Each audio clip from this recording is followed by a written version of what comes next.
Malice.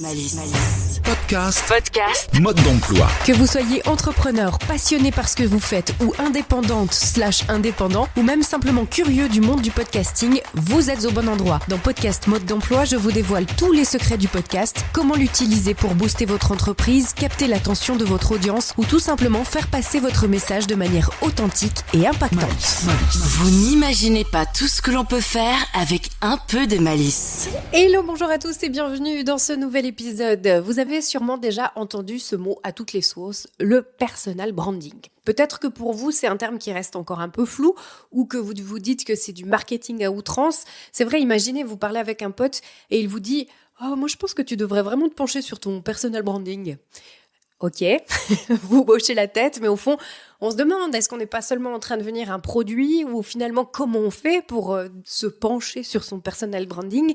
Eh bien, moi, je vous propose aujourd'hui de changer votre regard. Le personal branding, c'est pas vous vendre, c'est plutôt vous révéler. En français, on appelle ça la marque personnelle. Donc, ça veut dire ce que ça veut dire. Moi, j'ai cherché plein de trucs sur ce sujet, je trouve ça hyper intéressant. Et ce qui ressort, c'est vraiment cette volonté maintenant de se livrer beaucoup plus à sa communauté sur les réseaux ou à sa clientèle. Qu'importe, les gens avec qui on travaille. J'ai l'impression, ça c'est très personnel, mais j'ai l'impression qu'avant le Covid, tout le monde vivait ensemble, mais très déconnecté. Ensuite, il y a eu cette pandémie qui a éloigné tout le monde, on n'avait plus le droit de se rencontrer, on nous a pas laissé le choix. Et là, de se rendre compte qu'on nous forçait à nous séparer, ça nous a fait réaliser à quel point finalement on avait besoin des uns et des autres, du contact, de l'autre humain en face de nous, que de parler via une caméra, c'est pas la même chose que d'avoir quelqu'un qui est là en face, qui partage avec nous sa vibe, ses énergies, etc.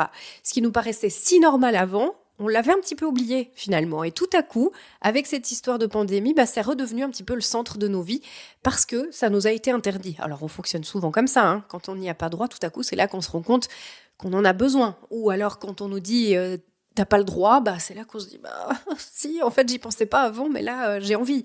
Alors bien sûr, on a aussi besoin de nos moments personnels, de se recentrer sur nous-mêmes, mais il faut le dire, les contacts humains et authentiques sont devenus plus importants. Et puis dans le marketing, c'est la même chose. On a besoin de quelque chose de plus important que du marketing vide de sens, de se fier à un produit plus qu'à la personne qui est derrière le produit. Aujourd'hui, on cherche quand même à savoir, ça dépend un petit peu des mentalités, des gens, de vos croyances, mais est-ce que ce produit il est fabriqué de manière assez verte ? Est-ce que ces légumes ils poussent dans un endroit où les gens sont bien traités ? Etc., etc. On a besoin de pouvoir faire confiance à la personne avec qui on traite.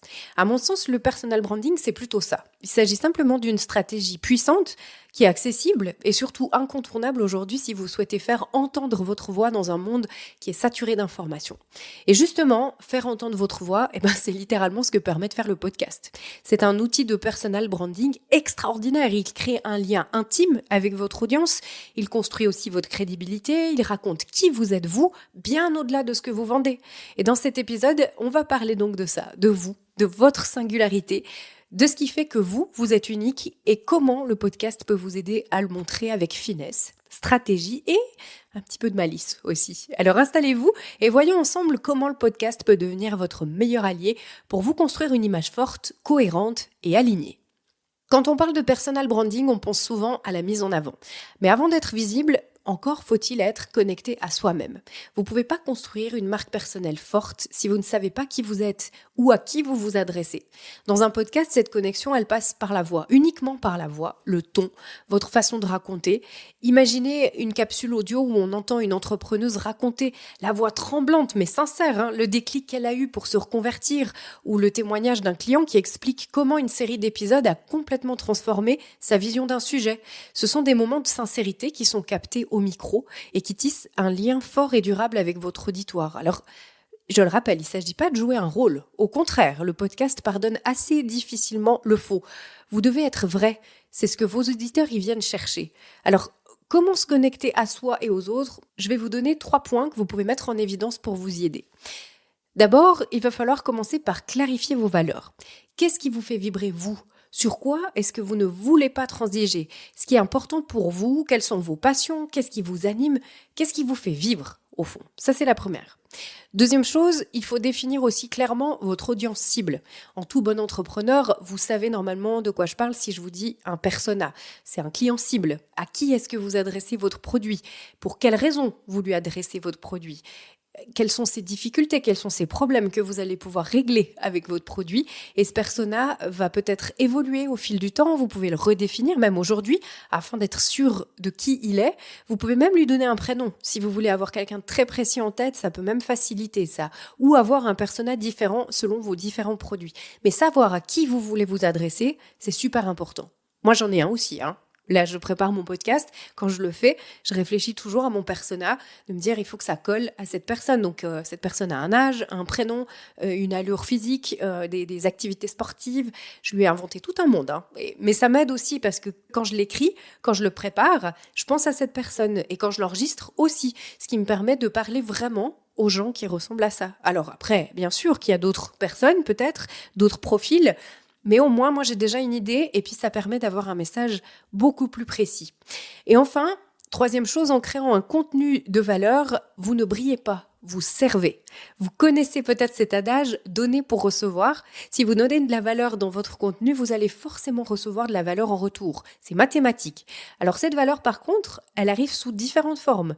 Peut-être qu'elle sera monétaire, et tant mieux. Mais il y aura aussi du contact humain, c'est peut-être un réseau qui s'agrandit, une rencontre qui vous amène à un autre contrat, ça peut être de la visibilité supplémentaire, de la recommandation de vos produits, mais en tout cas, il y a quelque chose qui va venir en retour, ça c'est sûr.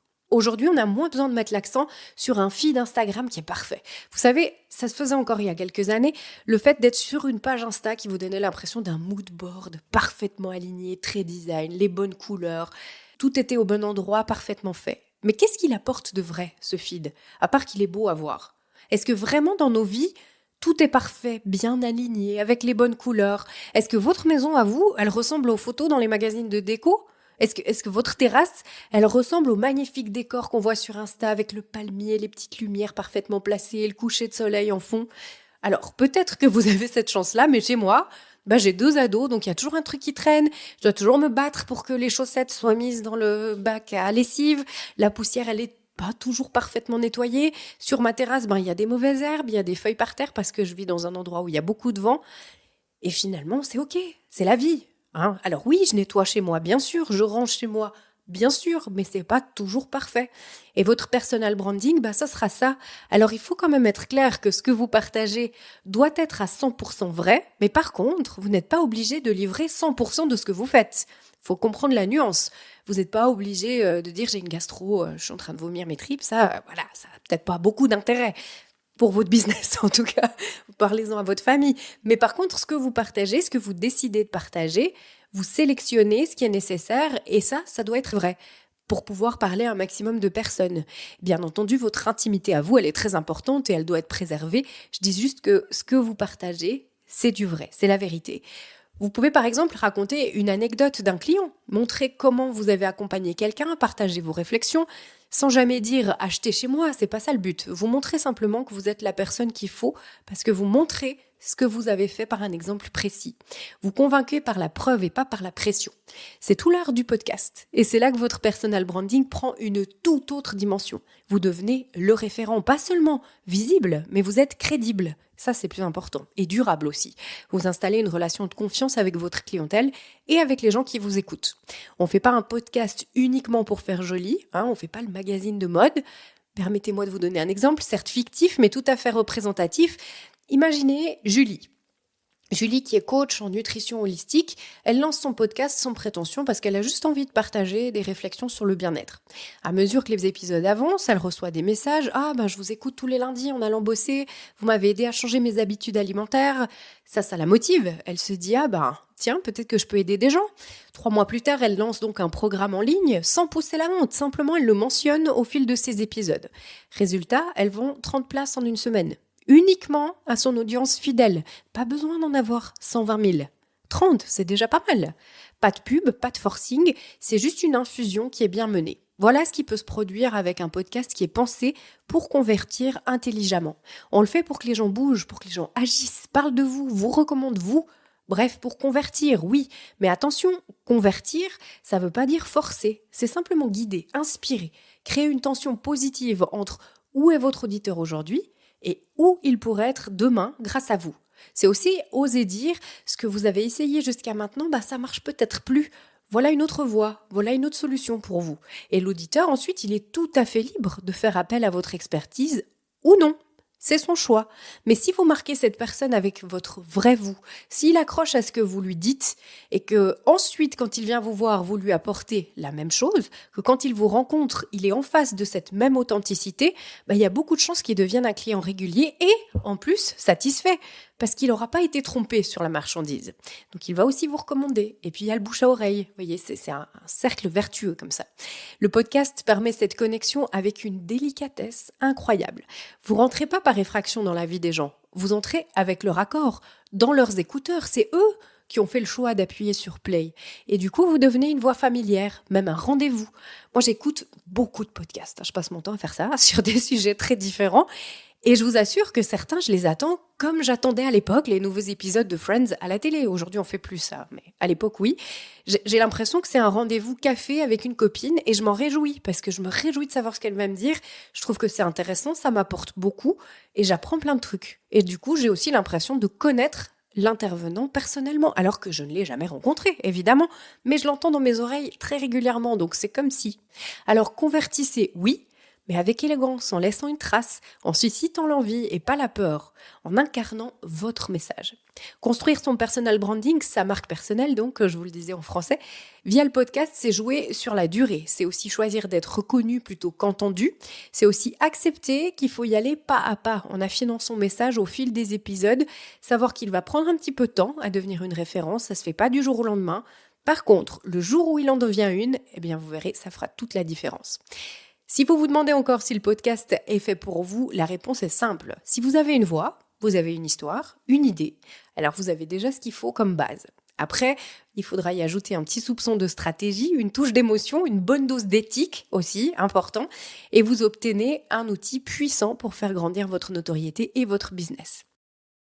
J'espère que cet épisode vous a plu. Si c'est le cas, n'hésitez pas à le partager, à le commenter, à noter aussi la page de Podcast Mode d'Emploi, ça m'aide beaucoup. Où que vous soyez, je vous souhaite plein de bonheur dans votre journée ou soirée. Profitez de la vie et soyez vrais. Et à bientôt pour de prochaines aventures. Bye bye. Malice. Vous avez aimé cet épisode ? Abonnez-vous à Podcast Mode d'Emploi Podcast Mode d'Emploi. et retrouvez-nous chaque semaine pour de nouveaux conseils.